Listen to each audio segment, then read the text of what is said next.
The Lord be with you. A reading from the Holy Gospel according to Luke. Jesus said to his disciples, "There will be signs in the sun, the moon, and the stars, and on earth nations will be in dismay, perplexed by the roaring of the sea and the waves. People will die of fright in anticipation of what is coming upon the world. For the powers of the heavens will be shaken. And then they will see the Son of Man coming in a cloud with power and great glory. But when these signs begin to happen, stand erect, raise your heads, because your redemption is at hand. Beware that your hearts do not become drowsy from carousing and drunkenness and the anxieties of daily life, and that day catch you by surprise like a trap. For that day will assault everyone who lives on the face of the earth. Be vigilant at all times, and pray that you have the strength to escape the tribulations that are imminent and to stand before the Son of Man." The Gospel of the Lord.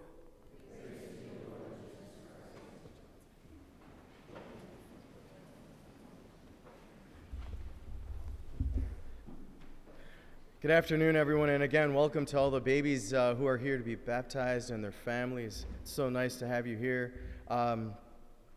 Couple of announcements. The Feast of the Immaculate Conception is this coming Saturday, and the church expects that you go to church on that holy day of obligation.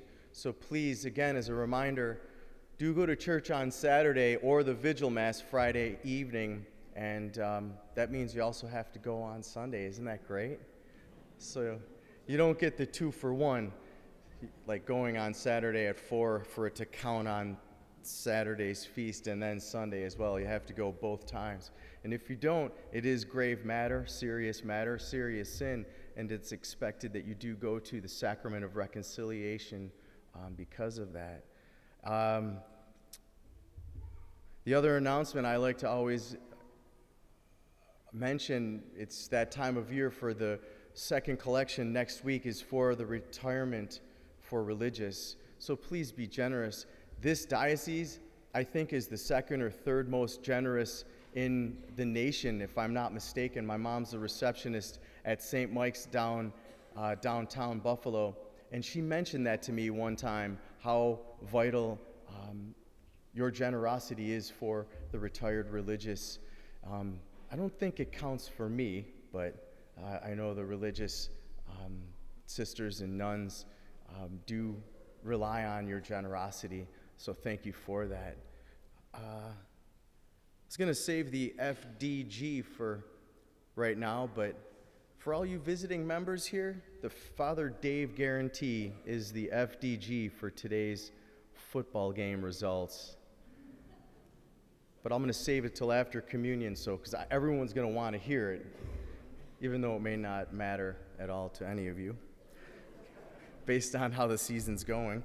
But anyway, as I thought about the season of Advent and as I thought about these readings from sacred scripture, it really called to mind a scenario or an experience that sometimes is common. A doctor and a patient are having a conversation, and the doctor says to the patient in a very, very serious manner, in a serious face, "I am so sorry. There is nothing else that we can do. It is time for you to get things in order." It's a conversation that is earth-shattering for people to hear a doctor say that. There's nothing else we can do. You probably have 2 to 6 months to live. And it's a very difficult conversation because your whole life changes in that instant. after the shock wears off, if it does, usually people react to things that we see every day in a different way. The things that we all take for granted, they say, you know what? It's different now. They might see a bluer sky. Wow, I never realized the beautiful blue in the sky. They might say, wow, that is one heck of a sunset. They might say, the time that I spend with my loved ones or my family members or my friends is so valuable right now. And as a priest for 2 years, I've had the privilege and the opportunity to really walk with people in their final days of life. And they express this to me, how they really feel things have changed. And this Advent season is really a calling for each one of us to take into account waiting, watching, praying in hopeful anticipation for the coming of Jesus. And I think it's a time for all of us to get our things in order as well. It's a time to tweak our lives, call to mind the things that we need to change within ourselves. Luke tells his community in the gospel, look, you're getting lazy. You have to realize that Jesus Christ is coming again. It may not be tomorrow, next week, next month, next year, but Jesus is coming. You need to root out all of the things that are bringing your lives to moral disaster. Beware that your hearts do not become drowsy from carousing and drunkenness and the anxieties of daily life, for that day catch you by surprise like a trap. So make this Advent count, my friends.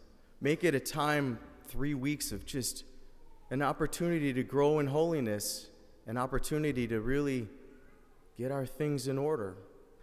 And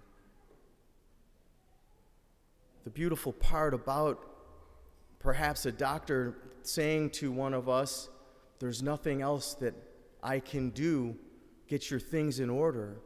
We have faith and confidence and hope in a divine physician of Jesus Christ who can do everything for us. So wait, watch, prepare the way of the Lord in hopeful anticipation for the coming of Jesus.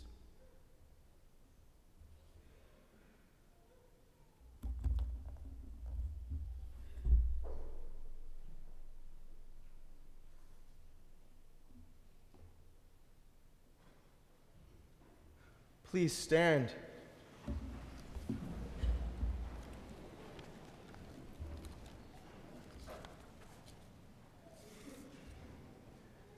As a people of faith,